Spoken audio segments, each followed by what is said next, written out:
தேசம் காப்போம் இந்த காணொலி மூலமாக உங்களை வரவேற்கிறது. ஓம் நம சிவாய். உங்கள் துளசிராமன். இப்போ நம்ம இங்கே என்ன பார்க்க போகிறோம்னா, ஏன் பிரச்சனை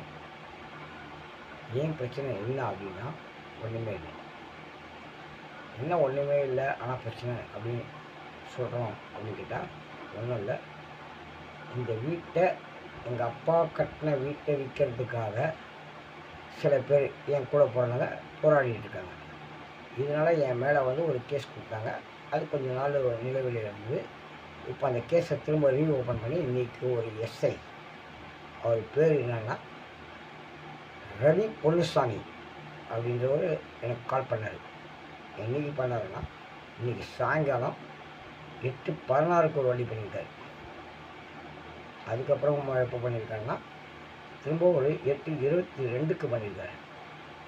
ஸோ இந்த 2 டைமிங்கும் வந்து என்ன அவர் சொல்லியிருக்காருன்னா, நான் தான் வந்து எங்கள் அம்மா மேலே கேஸ் போட்டேன்.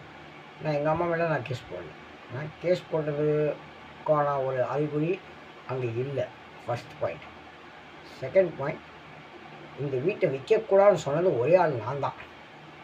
பட் அவங்கெல்லாம் வந்து எங்கள் அண்ணன்களாம் வந்து விற்கணும் அப்படின்னு அவங்க வந்து போராடுறாங்க. பட் எங்கள் அப்பாவோட கோவில் இது, அதை விற்கக்கூடாதுன்ற சொல்கிறதுக்கு எனக்கும் உரிமை இருக்குது, விற்கணுன்றதுக்கு அவங்களுக்கும் உரிமை இருக்குது. நான் மறுக்கலை. பட் டிமாண்டேஷன் என்னென்னு அப்படின்னா வேறு ரூட்டில் போயிட்டுருக்கு. ஸோ அந்த ரூட்டு வந்து என்னன்னு எனக்கு தெரியல. பட் போலீஸ்காரங்க என்னை வந்து டார்ச்சர் பண்ணுறாங்க. இன்கேஸ் நாளைக்கு ஏதாவது எனக்கு ஒன்று ஆபத்து அப்படின்னா, இல்லை நானே வந்து என்னோடய உயிரை மாய்ச்சிக்கிற மாதிரி ஒரு வந்துச்சுன்னா, அதுக்கு போலீஸ்காரர் இந்த பொன்னுசாமி, ரவி பொன்னுசாமின்றவர் தான் முக்கியமான ஆள். இதை நான் இந்த பதிவில் ஏன் சொல்கிறேன் அப்படின்னா, யாருக்கு எந்த பிரச்சனையும் பண்ணலை. என் வேலையை நான் பார்த்துட்ருக்கேன். அவர் வேலையை அவர் சரியாக பார்க்கல. ரீஓப்பன் பண்ணுறாரு. கிட்டத்தட்ட ஒரு 6 மாதம் கழிச்சு திரும்ப ரீஓப்பன் பண்ணுறேன். இந்த ரீஓப்பனுக்காக தான் நான் வந்து இந்த பதிவை நான் போடுறேன். இது எல்லோரும் பார்த்துட்டு, பள்ளிக்கரணை போலீஸ் ஸ்டேஷன், அதாவது ரவிக்குமார் பொன்னுசாமி, ரவி பொன்னுசாமி அப்படின்றவர் தான் வந்து இப்போ என்கிட்ட பேசினவர். அவரோட நம்பரும் நான் வந்து இப்போ நான் வந்து உங்களுக்கு சொல்கிறேன். அதே மாதிரி டிஸ்கிரிப்ஷன்லையும் நான் போடுறேன். 9840962818 அந்த நம்பரில் தான் எனக்கு கால் பண்ணியிருக்காரு. அதே மாதிரி டிஸ்கிரிப்ஷனும் நான் போடுறேன். சரிங்களா? நாளைக்கு எனக்கு ஏதாவது ஒன்றுன்னா அந்த ரவி பொன்னுசாமி தான் மெயினான ஒரு ஆள். இதுக்காக தான் இந்த காணொளி. ஓம் நம சிவாய. எல்லோரும் வந்து எனக்கு ஆதரவு கொடுங்க. இதை விற்கக்கூடாதுன்றதுக்காக காரணம்னா, எங்கள் அப்பா கஷ்டப்பட்டு கட்டின ஒரு கோவில் மாதிரி நான் நினச்சிட்டு உட்காந்துருக்கேன். இது எப்போ விற்கணுன்றது எனக்கு தெரியும். அந்த நேரம் நானே மனசிறங்கி வருவேன். ஆனால் எங்கேயோ ஒரு ப்ரெஷரு, எங்கேயோ ஒரு இது, அவர் எங்கே என்ன பண்ணாரு ஏது பண்ணாருன்னு எனக்கு தெரியாது. ஆனால் என் மேலே எந்த ஒரு ஃபைலிங்கும் பண்ணல. ஆனால் என்னை வந்து ஸ்டேஷன் கூப்பிட்றேன். ஸ்டேஷன் கூப்பிட்டா என்ன பண்ணுவாருன்னு எனக்கு நல்லா தெரியும் ஸ்டேஷனில். ஸோ அதனால் நான் ஸ்டேஷன் போகாமல் மறுக்கிறேன். பயந்துட்டுலாம் கிடையாது, பயப்படவே மாட்டேன். நான் ஸ்டேஷனுக்கு போகிறதுக்கு நான் ரெடியாக இருப்பேன். பட் அங்கே தான் வச்சு என்ன பண்ணுவாங்க, ஏதாவது ஒன்று பேசுவாங்க. அதுக்கு தான் என்னை வந்து கூப்பிட்றேன். ஸோ இந்த கூப்பிட்றதுக்காக காரணம் அவரோட மெயின் கான்செப்ட் இதுதான். அங்கே வச்சு என்னை வந்து கையெழுத்து ஏதாவது வாங்கிடலாம் அப்படின்னு. ஸோ மக்களே, எல்லோரும் தேசத்துக்கு காப்பாற்றணும், நான் மக்களையும் காப்பாற்றணும்.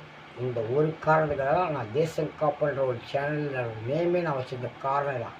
ஆனால் தேசம் எங்கேயே முன்னேறுதுன்னு எனக்கு தெரியல, எப்படி முன்னேற போகுதுன்னு தெரியல. என்னையே காப்பாற்ற முடியல, நான் எப்படி தேசத்தை காப்பாற்றுவேன்னு நீங்கள் கேட்கலாம். நல்ல கேள்வியாக இருக்கும். ஆனால் என்ன நான் காப்பாற்றுனதுக்கப்புறம் தேசத்தை நான் எப்படி காப்பாற்றுன்றதை உங்களுக்கு புரியும். ஸோ எல்லாருமே வந்து கொஞ்சம் தெளிவாக இருங்க. என்ன மாதிரி ஆள் படித்த எனக்கே வந்து இந்த உள்ள டிமாண்டேஷன்னா, படிக்காத ஆளுங்க நிறைய பேர் ஒரு பெரிய பிரச்சனை வரும். அதுக்காக யாரும் கவலைப்படாதீங்க. உங்கள் பக்கத்தில் நாங்கள் இருப்போம், எங்கள் பக்கத்தில் நீங்கள் இருங்கள். வெற்றி நிச்சயம். ஆண்டவன் துணை. எல்லாருமே இருப்பாங்க. கை தட்டும்போது ஒரு ஓசை தான் கிடைக்கும். 10 கை தட்டினா பல ஓசை கிடைக்கும். ஓசைகள் தான் நமக்கு வேணும். அந்த ஓசைகளை வச்சு நம்ம வந்து தேசத்தையும் காப்போம், நம்ம நாட்டையும் காப்போம், எல்லாருமே காப்போம். மக்கள் மகிழ்ச்சியாக வாழ்றதுக்காக நம்மளோட வழிவகையை நம்ம செய்ய வேண்டும் என்பது என்னோட ஆசை. இதற்காக நீங்கள் எனக்காக ஒரு சின்ன சப்போர்ட் பண்ணால் அதுவே மிக்க நன்றி, மகிழ்ச்சி. ஓம் நம சிவாய. எல்லாரும் நல்லா ஆண்டவர்கள் இன்னைக்கு வணக்கம் மக்களே.